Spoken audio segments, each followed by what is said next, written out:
அனைவருக்கும் மாலை வணக்கம்.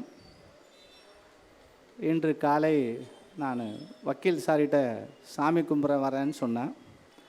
அவர் சாமி சரணமே வராரு, நீங்களும் வந்துடுங்க அப்படின்னு சொன்னார்.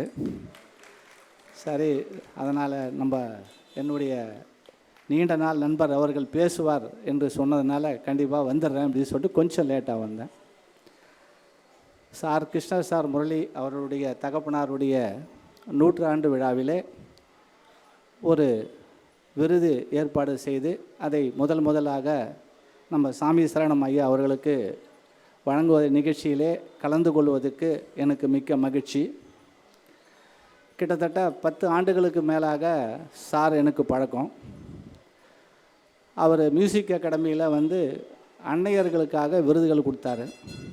எல்லாம் மதர்ஸ் டே அன்னைக்கு சக்ஸஸ்ஃபுல் பர்சனுடைய மதர், வாழ்க்கையில் வெற்றி பெற்றவர்களுடைய தாய்களுக்கு அவர் அன்னையர் தினத்து அன்னைக்கு கொடுத்தாரு.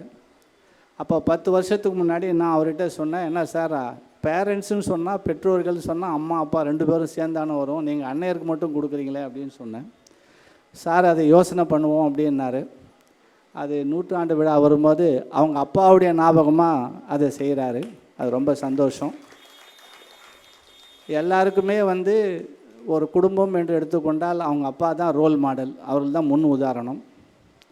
அந்த மாதிரி சாருடைய இன்று அவர்களுடைய பழகிய விதத்திலே அவர்களுடைய பண்பாடும் சரி, பழக்க வழக்கங்களும் சரி, நெறிமுறைகளும் சரி, வியாபாரத்திலே அவர்கள் செய்து கொள்கின்ற அந்த மேற்கோளும் சரி, அவர்களுடைய தகப்பனார் அவர் சார் என்ன சொன்னாரோ அதே தான் அவர் ஃபாலோ பண்ணிட்டு வராரு.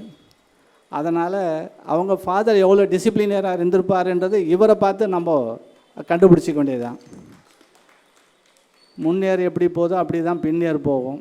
அதனால் அவங்க ஃபாதர் அந்த அளவுக்கு ஒரு டிசிப்ளினராக இருந்ததுனால தான் சார் இந்த மாதிரி ஒரு ஆன்மீக நிகழ்ச்சிகளை தொடர்ந்து செய்து வருகிறார்.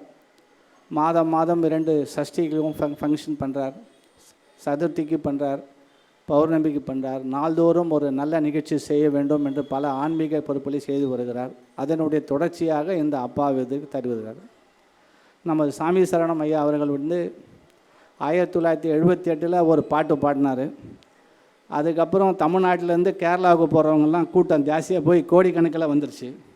அந்த பாட்டு அவருக்கு தெய்வ அனுகிரகமாக அவருக்கு நம்ம மக்களை அங்கே அதிகமாக கூட்டு போச்சு. அந்த ஒரு பாடல் ஒரு ஆன்மீக எழுச்சியை ஏற்படுத்தியதுன்னு தான் நான் கருதுகிறேன். அந்த மாதிரி ஒரு ஆன்மீக எழுச்சியை கலந்த பல ஆண்டுகளாக செய்து வருகின்ற சார் வீரமணி சார் அவர்களுக்கு இந்த அப்பா விருதினை